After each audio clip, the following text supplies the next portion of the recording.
Hi everybody, my name is Michael Stegner. In today's lesson, we're going to continue to focus on eighth note rhythms in combination with other rhythms we have talked about in previous lessons. But this batch of songs is the first where we start to build up strength in the fingers so that we can play faster and more complicated music. This is called technique.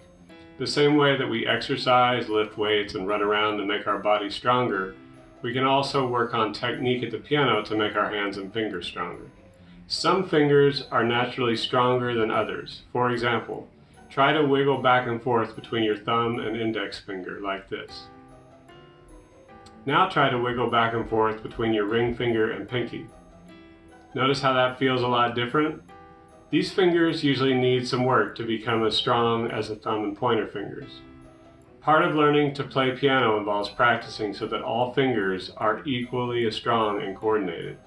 This takes practice, but you can totally get better at this. These songs and many of the songs in books 3 and 4 emphasize this strengthening.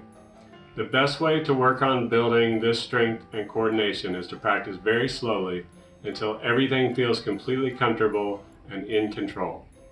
Then gradually speed up by using the medium, fast, and pro practice tracks. The other thing we'll work on in today's songs is the idea of contrary motion. Contrary motion means that one hand has a melody going in one direction and the other hand has a melody going in the other direction. So when the top hand goes from sol to do, the bottom hand goes from do to sol. You can see how this works in this measure.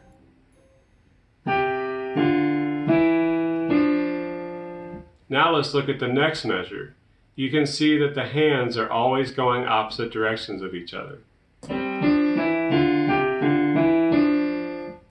The cool thing about contrary motion is that it often leaves us playing the same fingers in opposite hands. For example, even though the melody in the top hand is playing sol, the bottom hand is playing do,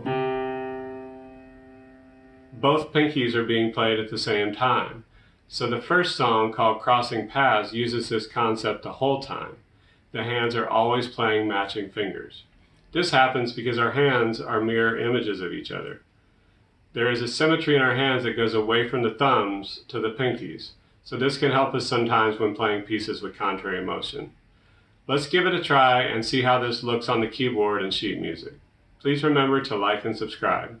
Let's just play this together, Crossing Paths. So let's read through it. 1, 2, ready, go.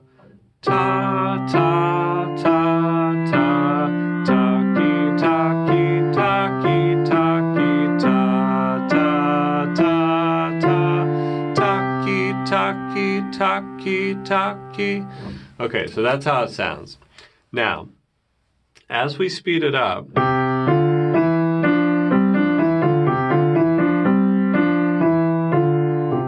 it's really easy to play this unevenly. So, see how that was not as even. So on this piece and all of these, really, your job is to just play it really steadily, okay? So let's try it one more time together, a little faster, so you can get a feel for how that should sound. 1, 2, 1, 2, ready, go. Taki, taki, taki, taki, taki, taki, taki, taki, taki, taki, taki, taki, taki, taki, taki. I hope that helped. Review those videos as much as you'd like. And remember, go really slow to build up the strength and coordination between the hands and the fingers. One fun thing you can do is to try to make up some melodies where you play contrary motion between the hands. Sometimes the best way to practice something is to create your own version of it. For this lesson, practice Crossing Paths, Contrary Harry, Directionally Challenged, and Slow Dance on pages 24 and 25. Contrary Harry and Directionally Challenged look fairly easy. However, the notes move in different directions than you would expect, so make sure you go slow on those and work out what's on the page. Slow Dance is pretty easy, but I would recommend practicing Slow Dance with the practice tracks of Crossing Paths and see if you can hang out on these notes and counting your takis and end at the right time, because these slow moving parts are actually pretty hard to do while you're listening to something that's moving fast. Please remember to like and subscribe, and I hope you have some fun with this.